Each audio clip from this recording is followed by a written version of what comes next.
We're delighted to have Jim McVeigh with us tonight to speak on the topic of Ireland and specifically why Marx and Marxism ties into the Irish question. Known to many comrades as Flash, Jim was the last leader of Republican prisoners in Long Kesh prison in the north of Ireland. In total, he spent 17 years in prison between 1983 and 2000. And during his incarceration, he studied social science and history courses with the Open University, later continuing these studies by gaining a diploma in European Humanities in 1997, graduating with an honours degree the next year, and a postgraduate certificate in Humanities in 1999. He was released under the terms of the Good Friday Agreement. Following his release, he attended Queen's University in Belfast and gained an MA in Human Rights and Criminal Justice. He's worked as a community worker with an Irish Republican ex-prisoner committee and served as a Sinn Féin elected representative for the Court Ward in Belfast, in West Belfast, on the City Council between 2011 and 2018. Today, he remains a Sinn Féin activist and works within the trade union SIP2. Jim is also the author of Executed, Tony Williams and the IRA, Goodbye, Dearest Heart, the story of Lieutenant General Joe McKelvey, and the fictional work Stolen Faith. His latest book is a biography of Martin McGuinness titled Our Martin, and I'm looking forward to picking up a copy myself. There are few people better qualified to walk us through chiefly why Marx matters, as this series of discussions is exploring, but especially why Ireland should matter to Marxists. Over to you, Flash. Well, thank you for that introduction. Hi everyone. It's nice to get the opportunity to speak to people and share some of my own thoughts about this. I first began to read Marx when I was a young prisoner in the H blocks of Long Kesh back in the 1980s, and like many political prisoners, we were talking about and thinking about how best to use our time in prison. And we tried to sort of create an environment of study and discussion and learning. And one of the first things we did was we designed a book study list for activists in the prison. And at the head of that list, we had Marx's Das Kapital, we had Lenin's selected works, we had James Connolly's selected works, we had a number of other publications as well. So I cut my teeth in this stuff when I was a young lad back in the day, and of course James Connolly, who for Irish Republicans here on this island at least is probably the most significant Irish Marxist of the last century, and who I suppose took Marxism and interpreted in a way that Irish Republicans could understand. So that's where I first encountered Marx, and some of the books that I still have, like even just out of curiosity, that's a book that I have from Long Kesh. And I'll just show you there's a censor stamp on it from 1986. You see it's upside down. That's says Mace Cellular, which was the official name for the H block. So that's a historical artifact in itself, the book. So yeah, Marx, for me as a Republican, introduced me to the whole concept of obviously Marxism, socialism, and class struggle. I suppose I had become involved in the struggle for Irish freedom as a young boy, and joined the IRA and became involved politically and then militarily. And up until that point, I was of the view that it was obviously that we were fighting for an end of British rule in Ireland and for the unity of our country. But of course, whenever I began to read in prison and study and discuss our own history here in Ireland, I became very much aware that the struggle for Irish unity was at once political and social, and that there was a strong class element to that. And just going to begin with one of the quotes from Marx that I read 30 years ago when I was in prison. And I was surprised at just how much Marx had considered the Irish question, and more generally the whole issue of anti-colonial struggles. And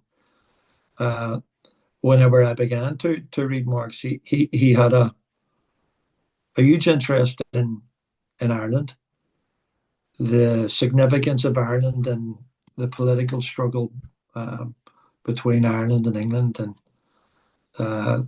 the struggle of Irish nationalists for a free Ireland. And I was pleasantly surprised just by how important he thought that was, not just as an issue of solidarity, of one socialist supporting another set of people struggling for their own independence, but also by how significant he thought the Irish struggle and the Irish Revolution was to the political struggle in Britain and England in particular. That each were inextricably linked and had and would continue to have a huge influence upon one another. And this is what Marx wrote in 1869. He said, "I have become more and more convinced, and the only question is to drive this connection home to the English working class, that it can never do anything decisive here in England until it separates its policy with regards to Ireland most definitely from the policy of the ruling classes. Until it not only makes common cause with the Irish, but actually takes the initiative in dissolving the union established in 1801 and replacing it with a free federal relationship." So that's what Marx had to say in 1869. He saw the significance not just of the Irish Revolution to the Irish as themselves, but also to the fortunes of the possibilities of political change, of revolutionary change in England and Britain. Of course, later, when I read Lenin, again, I was struck by Lenin's view on the anti-colonial struggle, the anti-imperialist struggle, and significantly Lenin went on to write a considerable lot about the importance of anti-colonial struggles, and not only the significance of those struggles for the people that they represented, but also for the fortunes of revolutionary movements back in the imperial countries, whether it was Britain or whether it was Germany or Russia at the time. Again, Lenin saw the inextricable link between both the anti-colonial, anti-imperialist struggles in places like Ireland, India, across the globe, and its ability to impact on the imperial powers, the ruling classes of those countries, and to influence the rise of revolutionary movements in those countries, not least of all, in this case, in England and in Britain. And of course, I'd have to mention James Connolly and the significance of Connolly. Whenever I began reading about Marx and Marxism, it was really Connolly's writings that had an impact, a transformative impact on my political thinking. That a realization that the struggle in Ireland was not only anti-imperialist, but was and needed to be socialist, that it needed to be political and social. And I'm just going to quote very briefly from Connolly, just to set a context. Connolly wrote a very a significant booklet called The Reconquest of Ireland, where he spoke about what he meant by that. And he began to define for anyone who was interested, but certainly political activists here in Ireland and in Britain, what that reconquest should look like. And I suppose the main thrust of Connolly's argument was that not only should it be political, i.e., that Ireland would have to either be given or win its independence from Britain, but also the reconquest of Ireland required that there was a social revolution also, that that what was required was a political and social revolution. And just a short quote from Connolly, he said, "The underlying idea of this work is that the labour movement of Ireland must set itself the reconquest of Ireland as its final aim. That reconquest involves taking possession of the entire country, all its power of wealth production and all its natural resources, and organising these on a cooperative basis for the good of all." And there was that revelation for me as a young Republican that transformed my political journey and turned me into, from a rebel to a revolutionary, I suppose, someone who wanted to see a radical revolutionary change. And those links between the struggle here in Ireland and the political struggle in Britain and England, across Britain, Scotland and Wales, they've always been very closely intertwined, linked organically, in the sense that, I mean, two of our greatest revolutionaries of the last century, James Connolly, was born in Edinburgh, and in Little Ireland, in the Cowgate. Two, of course, Irish parents, which where he got that strong connection to Ireland and a love of Ireland before he came to Ireland and settled and came here as an organiser for the Socialist Party and later as the new Transport and General Workers Union. Jim Larkin, who was a Liverpool Irishman, who cut his political teeth in the docks in Liverpool and then crossed over to Ireland to organise the workers here in Ireland. And there's so many examples of those connections between Irish immigrants who went to live and work across Britain and became involved in the political struggles for reform and change, revolutionary change across Britain. But also you can follow that right through to the present day. I mean, one of the people I met earlier this year who spoke during the West Belfast Festival was Mick Lynch, the former leader of the one of the trade unions in Britain, in England in particular. And I also have spoken to Sharon Graham, the leader of Unite, as well. And there's so many people involved in radical politics in Britain who trace their history back, their family history back to Ireland, and that sense of Irishness is very central to their identity, their political identity, and their political values. So there's an organic link between the two countries. But I also think that whenever you study the history of the political struggle in Ireland and the political struggle across Britain, you can see that one often has influenced the other in so many respects.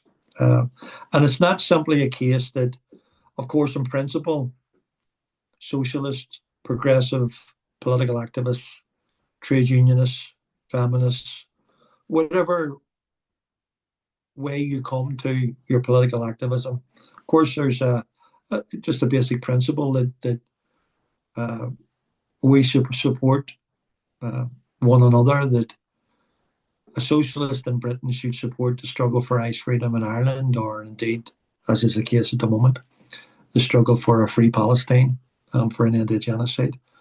So there's a very good principal reason why that support is very important. But there's also very practical reasons why the relationships between progressive left individual and forces and organisations in Britain and those in Ireland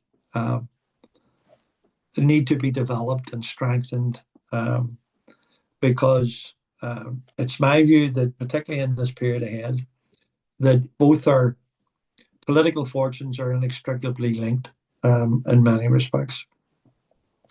But of course, there's been huge changes since Marx's time, Lenin's time. Too many to name them all, but of course, Britain is no longer the imperial power that it was. It's no longer the industrial power that it once was.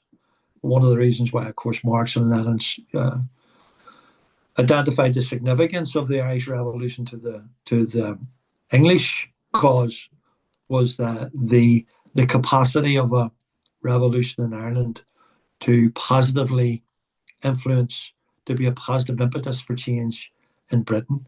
But notwithstanding those long-term historical changes, I think we are at a point in the struggle here in Ireland and in Britain where our fortunes and the fortune of one another and the success of our political struggle in Ireland could have a very decisive impact on British politics and the possibility of radical or revolutionary change across Britain as well.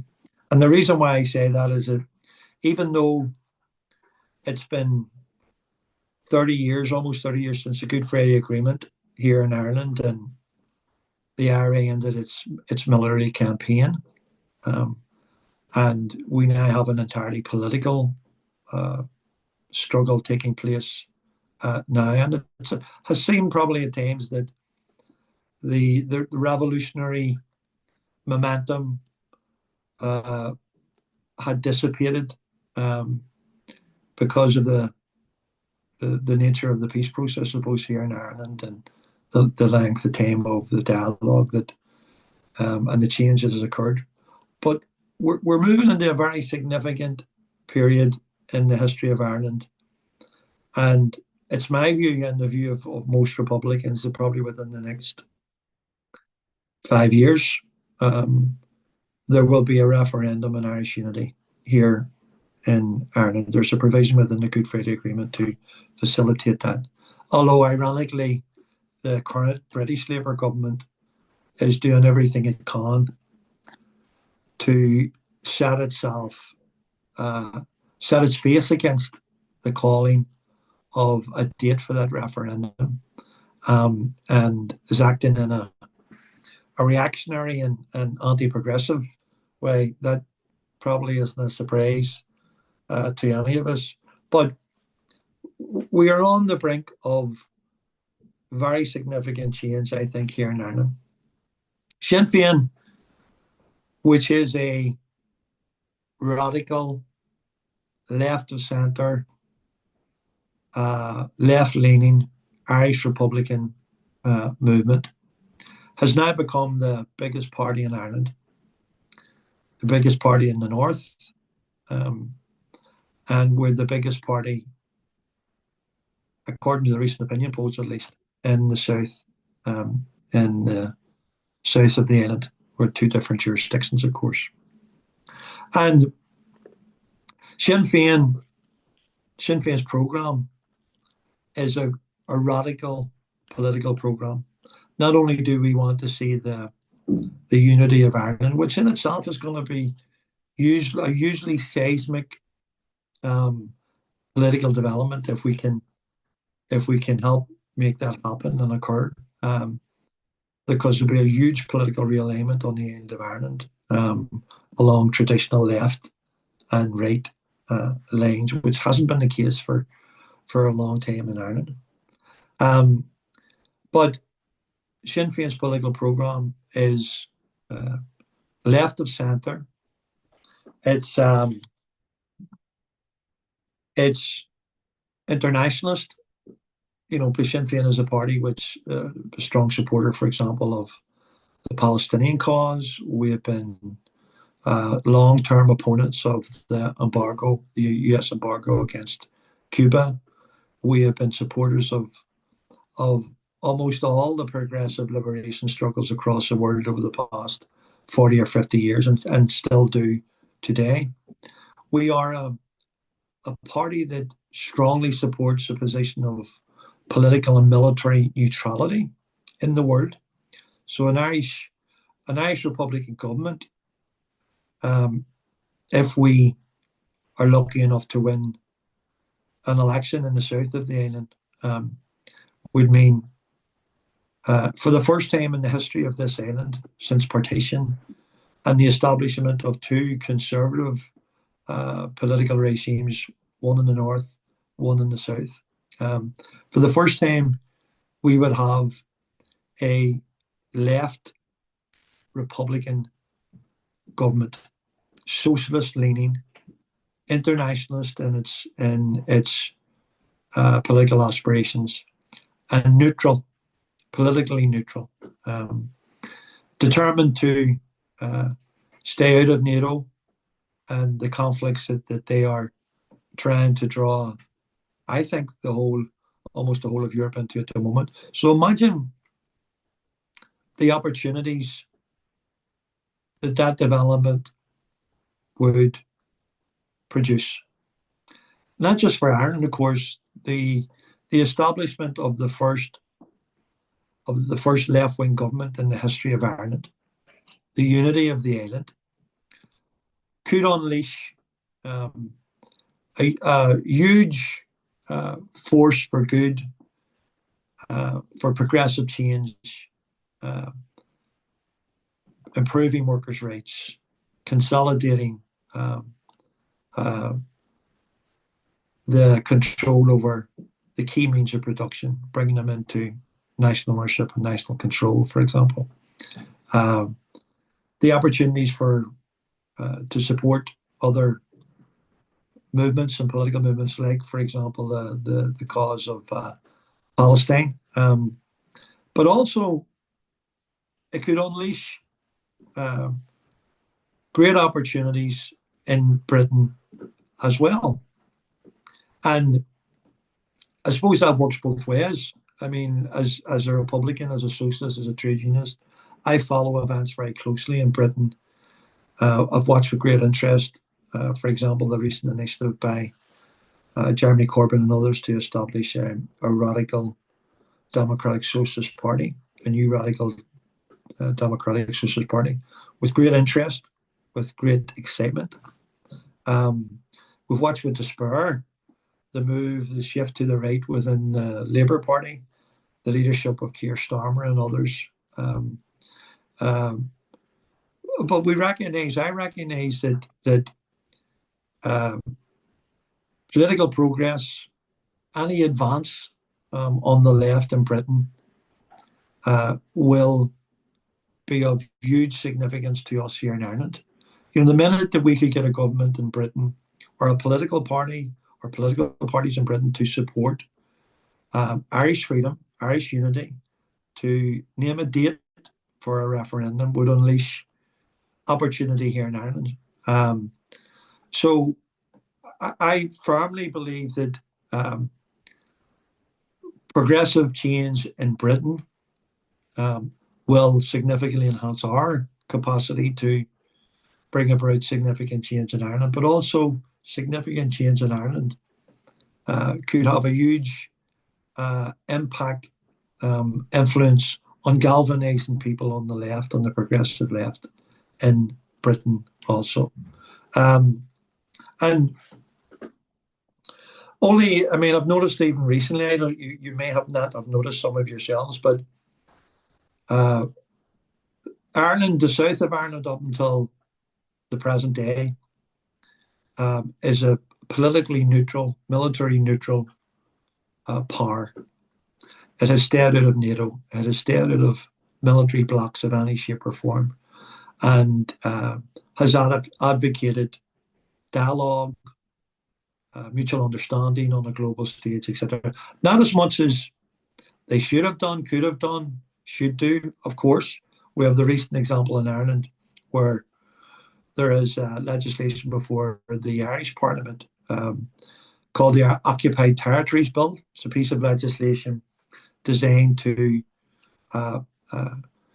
significantly reduce the trade between the Irish state and the Irish economy and the Israeli apartheid state in particularly the occupied territories.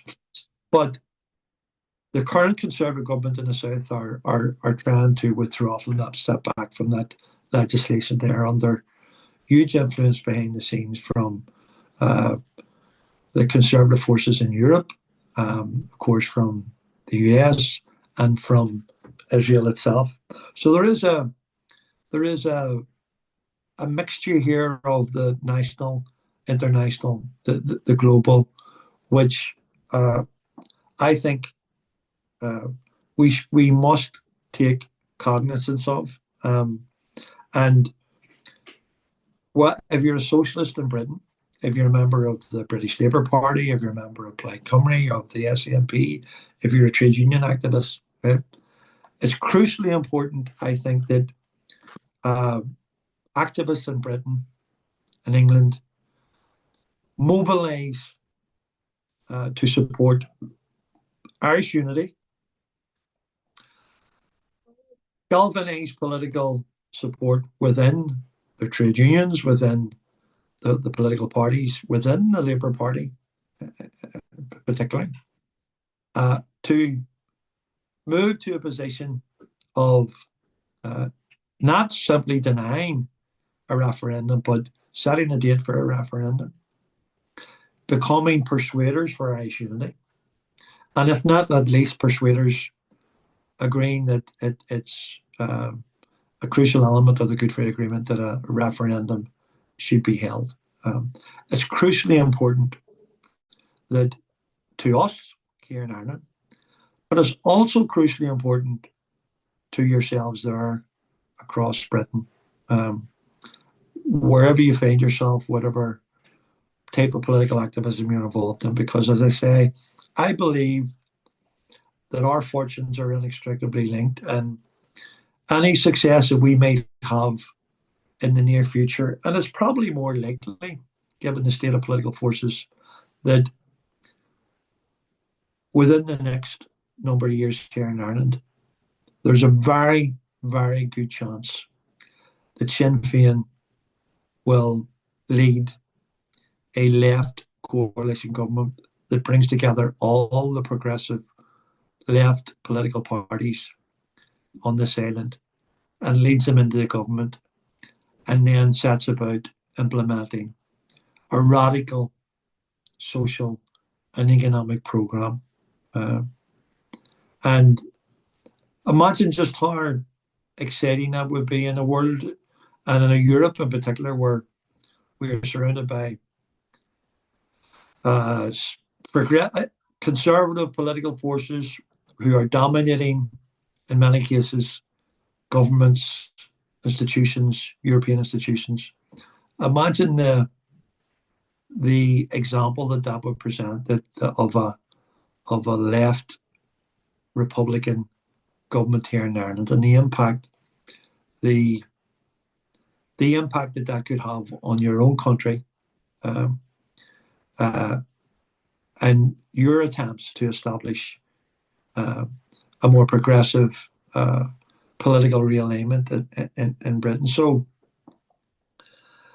we've also had, just to finish off, that you would not notice, but I've certainly noticed that there has been an increasing coordinated attack upon Ireland's neutrality from within the British political establishment and within the European political establishment. They see this as a threat to the current monopoly that they have, particularly within Europe, and the efforts are being made to organise effectively for potentially a third world war, another conflict with Russia over the Ukrainian.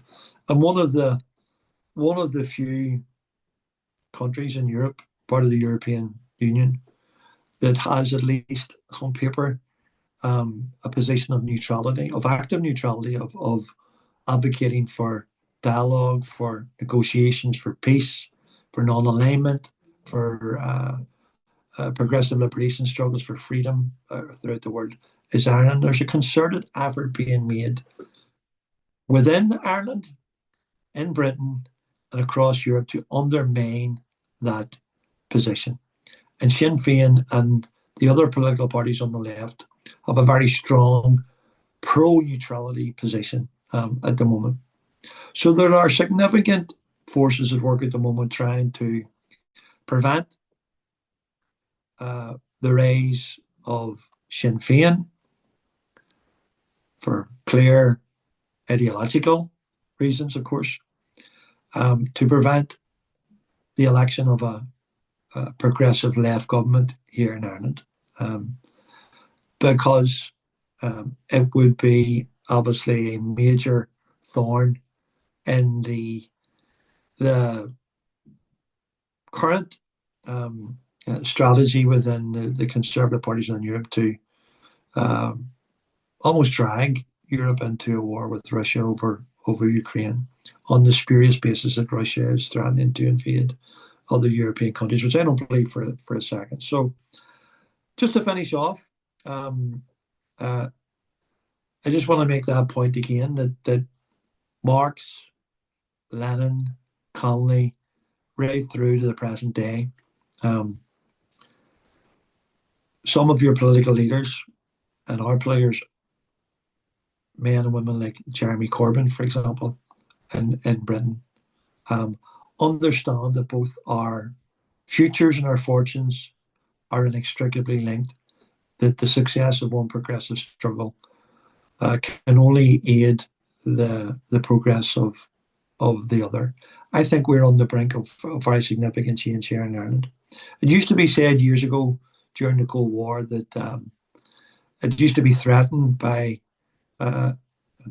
people within the British establishment, the English ruling class, that a revolution in Ireland could lead to a Cuba off the coast of Britain, the coast of Europe. I think that's an exaggeration. That was scaremongering in some respects. But there's no question that a successful political, effectively revolution with the election of a left government in Ireland would have a huge ripple effect across Britain and across Europe. And I think that's the exciting thing that we are presented with over the next 5, 10 years in particular. Let's mobilise together to force the British government to set a date for a referendum for Irish unity. We, for our part, will continue to focus on the importance of working together with other political forces on the broad left here in Ireland and in Britain, of course, but primarily in Ireland, to bring about the type of political and social and economic change that we wish to see. We are building that relationships on the left, and you've seen that most recently with the election of Catherine Connolly, and the cooperation of the progressive left across a number of parties in support of her campaign to have her elected, and the success of that campaign. And the south of Ireland faces into a number of elections in the next number of years. And it's very important we recognise that people on the left must work together, must cooperate together. Trade unions, trade union activists, community groups, community activists, and political activists working together can bring us to the point where we elect a democratic socialist government here in Ireland, even if that is in the south of the island, before a referendum and the unity of the country. But I would certainly believe that whether one comes before the other, both would have a significant influence on the success of the other. A referendum and a successful campaign to end partition, unite Ireland, would have a galvanising effect for people on the left and the progressive left in Ireland, and the possibility of electing a left government, and vice versa. The election of a left government in Ireland led by Sinn Féin would galvanise and concentrate the momentum towards Irish unity, and the impact that that could have on Britain could be hugely significant. So that's why I think Marx's analysis and the importance of proletarian solidarity in Ireland, in Britain, and between progressive forces on both islands are so very important today, as much today as they were in Marx's times, or Lenin's times, or Connolly's times. It's so crucial today as well. Thank you, lads. Fantastic. Well, thank you very much, Jim. There were some fascinating points there, but also some really practical ones. I think, as you said, that socialists, that trade unionists, that activists, including British ones, can take away and think about this. I know in my own trade union organising, it's definitely something that I've been discussing with other young members. We're in Unite the Union, and I'm sure there are practical tasks for us to take. So after that, we have got a few questions covering some points that you've already touched on, potentially going in a bit more depth. So one of these I actually think is really interesting, and I think still probably has practical lessons today. But looking back 30 or so years, did you ever find yourself with comrades and people who were engaged in the Republican struggle, engaged in the anti-imperialist struggle, but would question whether Marxism or socialist organising and education was relevant? Did you ever have people who potentially said that it was actually distraction from anti-imperialist organising and what was being done? And how did you combat that, or how did you help people make those links who were involved in anti-imperialist struggle but hadn't yet necessarily grasped things from a revolutionary angle as well? Well, the Republican movement in Ireland, whether it was the IRA or whether it was Sinn Féin, was an evolving project right from day one. Whenever the split occurred within the Republican movement back in 1969, 1970, it's often thought that it was a split between people on the left and people on the right. That wasn't an accurate description. There were many, many people within what became known as the Workers' Party, and many, many people who became known as Sinn Féin, who were left-wing, who were Marxist, who were socialist, who were progressive. Of course, the Republican movement, particularly back then, was a very broad movement, and there were people who had very diverse opinions, who wouldn't have described themselves as socialists or Marxists or communists or whatever label you want to put on it. I became involved in the Republican struggle on a full-time basis just after the hunger strikes in 1981, whenever Bobby Sands and the other 9 hunger strikers died. So that was 1982. The Republican movement that I joined and I found was a very progressive, left-wing political movement. We were encouraged to study, particularly Connolly, as opposed to Marx, or, when you're a young person, 16, 17 years of age, it would be very difficult to read and digest Das Kapital, but that sort of came later. But we were taught and encouraged to read about national liberation struggles throughout the world. We were taught and encouraged to understand and read our own history. And we were encouraged to understand the ideological objectives of the Republican movement, which included the establishment of a 32 county democratic socialist republic. It didn't mean very much to me at the time. Whenever I was quite young, I was fighting to get the British Army and the British government to leave my country. It was just straightforward for me at that point. But of course, my politics evolved and changed. So yes, there have been differences of opinion in the past, but Sinn Féin is a left, progressive, radical Labour Party. That's my view. All of the people I know in the Republican movement from the very top down are left-leaning, they're socialists, they're trade union activists, they're feminists, they're anti-sectarian, they're internationalists. And that has been my experience of the Republican movement. That's not to say, of course, that when you get into the finer points of theory, that they're all Marxist-Leninists or anything like that. Of course, there are some people who would probably describe themselves as such, and have read extensively and understand in great detail Marxist theory on the economy and class struggle, etc.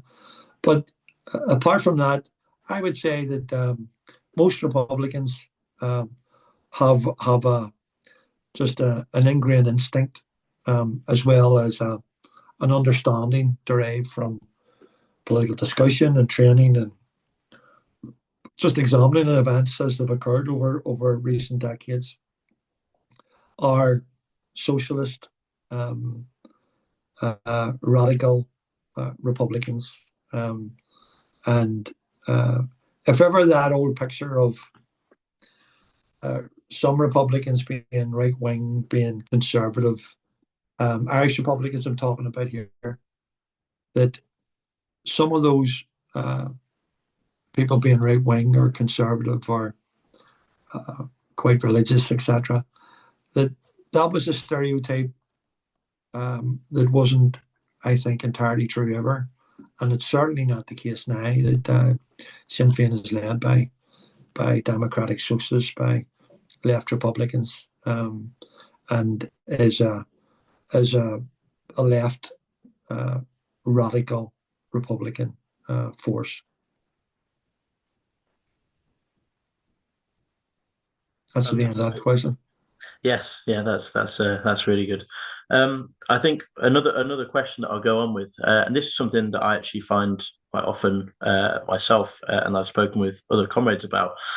Karl Marx for himself, and even Lenin for a lot of his time writing, were writing before the time when partition took place. Yeah.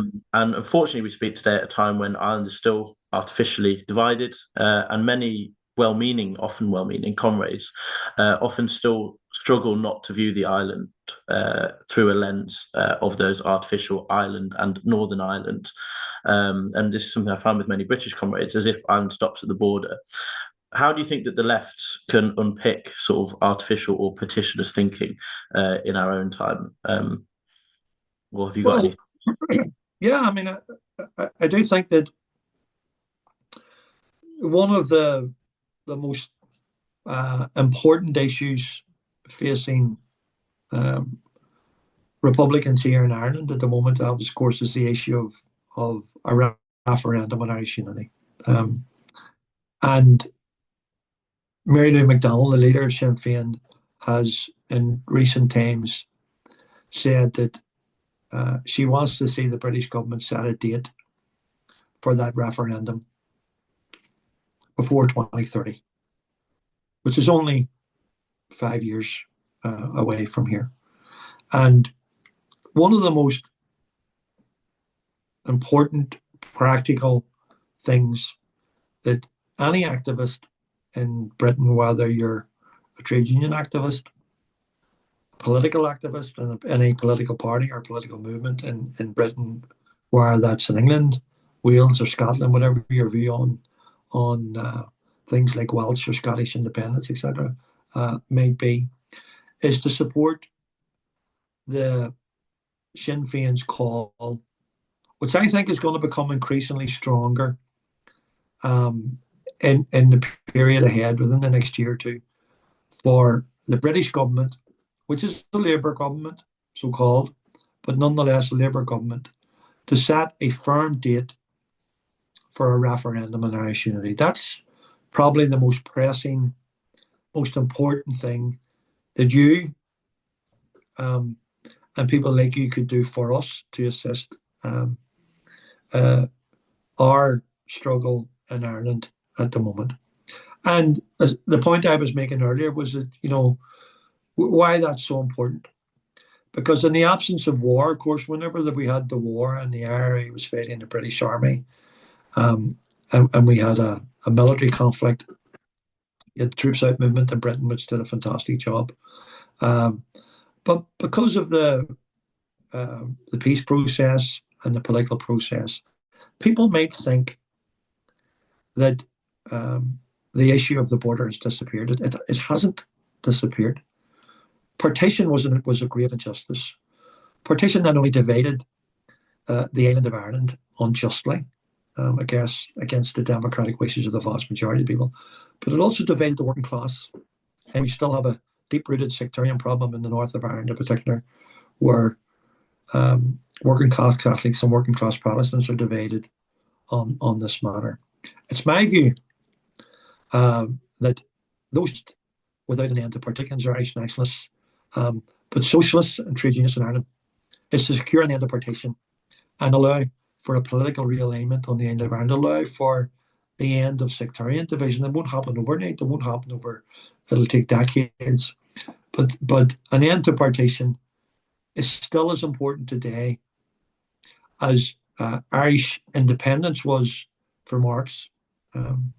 So an end to partition and Irish independence is as important today as it was to Marx whenever Ireland was united, but a part of the British Empire. As important today as it was for James Connolly or Jim Larkin and those people. Ending partition will allow the Irish people to begin to heal those divisions, to begin a process of national reconciliation. But I also think it will unleash a great deal of political energy on the left and progressive forces to begin to also transform the island socially and economically, which could, and I'm sure would, have a huge impact on Britain as well. So that's a practical thing. Let's refocus on the importance of an end to partition, a referendum. Let's force the political establishment, where it's a Labour political establishment. Isn't it ironic that you have the so-called colonial governor, Secretary of State, is Tony Benn's son? Tony Benn was one of the greatest advocates of Irish unity, of justice and peace in Ireland, and an end to partition. And yet here we have his son, who's now the colonial governor, effectively in the north of Ireland, telling us here in Ireland that we cannot have a referendum on Irish unity for no good reason. So we need to mount a political campaign with your help, with your support, within the unions, within the political parties, within the Labour Party itself as well. We need to galvanise support to put as much pressure on the political establishment, whether it's a Labour government or any other government for that matter that might follow, to set that firm date for a referendum and give us an opportunity to set about the reconquest of Ireland, as Connolly called it. Some great things to think about there, and I think really important lessons as well. The last question that we've got relates to, as you mentioned earlier, Catherine Connolly's recent election Yeah, as the president. That was fantastic to watch from here. yeah, I spoke about it with friends who aren't even usually that political, and including we had some conversations about benefits of left wing cooperation and yeah. working together. So I suppose the last question is, what are challenges with building that sort of left unity and sort of defending a popular but also a program that includes neutrality, as you said, has come Yeah. under attack. And what lessons would you share with those in Britain attempting to build, similar left collaboration projects? Well, I followed events over the weekend of the Your Party conference, and some of the exciting discussions and policy discussions were taking place. But I also seen some of the stuff that would break your heart. Um, some of the some of what goes on the left can be soul destroying, and we are sometimes our own worst enemies, and that's the same in Ireland. The challenge for people on the left in Ireland is to set aside um, some of our own prejudices, our own extreme views on other political parties. Um, Up until recently, for example, there are many people within the Irish Labour Party, for example, or some people within the trade union movement who would have said that Sinn Féin is not a left party. Some of them still say it. Some people on the extremes of extreme left like to indulge in conspiratorialism and factionalism and taking up extreme positions, that we are right and everyone else is wrong, etc. If we're going to progress, if we're going to build a broad enough coalition to take power, to be elected into a government, it's going to require all of the parties on the left, whatever your position is, right, to be respectful of the others, to be generous when it comes to working together or trying to agree common policy positions. And it's going to require, I suppose, a minimum just to negotiate a minimum program together, a program for change, a program for government that we can all agree upon, and that we don't take up these maximalist positions that we demand this, we demand that, you must conform to this, you must conform. It's going to take a lot of give and take. It's going to take mutual respect. It's going to take cooperation, collaboration, and the hope that not just the election of Catherine Connolly, but the campaign that was fought that helped elect Catherine Connolly was exciting too, because all of the parties on the left, Sinn Féin, the Labour Party, Irish Labour Party, People Before Profit, etc., Social Democrats, worked together in a very practical way, collaborated together, and that collaboration played a very significant part in ensuring that Catherine Connolly was elected. So there's very important learning for that. And we're looking to the future now. There's a number of elections coming up in Ireland, and we're looking to continue that process of working together. That doesn't mean to say that you have an electoral pact necessarily between parties, but what it does is that you have a progressive vote left sort of agreement when it comes to elections, that we begin to think about what a common political program that a left government could agree on.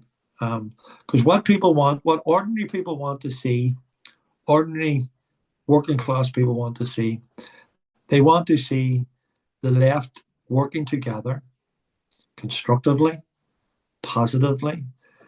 They want to hope, they want to be able to hope that change is possible. And they also want to see a mature left.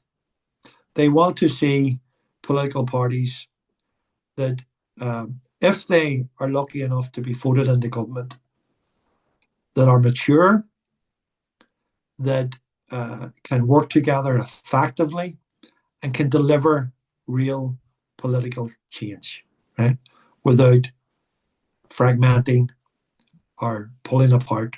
So that's the danger on the left. And you can see it in your party in the recent process where you have extreme forces, sectarian forces or chauvinist forces, parties, organizations, individuals insisting upon it's my way, and only my way, that we're right and you're wrong. You must adopt these positions, etc. There needs to be mutual respect and cooperation within and between, for example, the trade union movement and a movement like Jeremy Corbyn and the Europe Party, and or even forces within each of the other parties, where it's the Labour Party or the SNP or Plaid Cymru or whatever, that there needs to be an understanding that the only way, realistically, probably in the next decade, for us to elect a progressive government, whether it's in Ireland or Britain or part thereof or whatever, is by the left cooperating together around a sensible, I would say, deliverable political and economic programme. That's the learning from the Catherine Connolly campaign, I think, is that cooperation can work, but on the left, and it works on the basis of mutual respect, and good, clear, agreed objectives. Some real food for thought there, I think, as well as many of the practical lessons, which I hope listeners will be able to take on board and think about beyond this.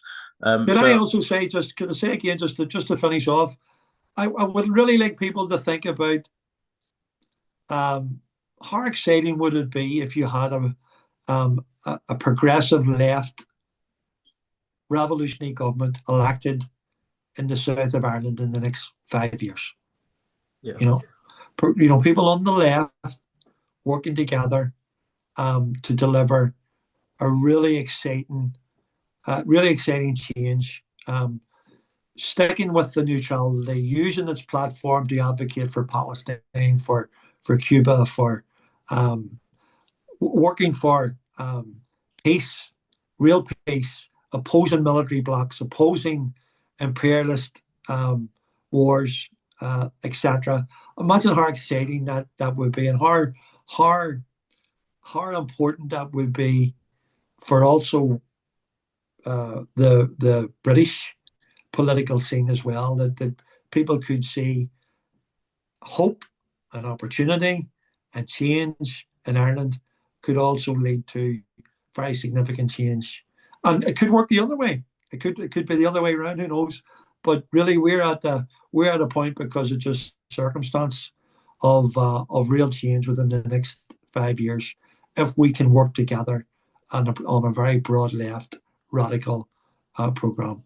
That's exciting for me as a Republican, but it's really exciting for Europe if we can do that, because it'll be the first example of its kind in Europe and probably ever, and it's in recent times anyway, at least.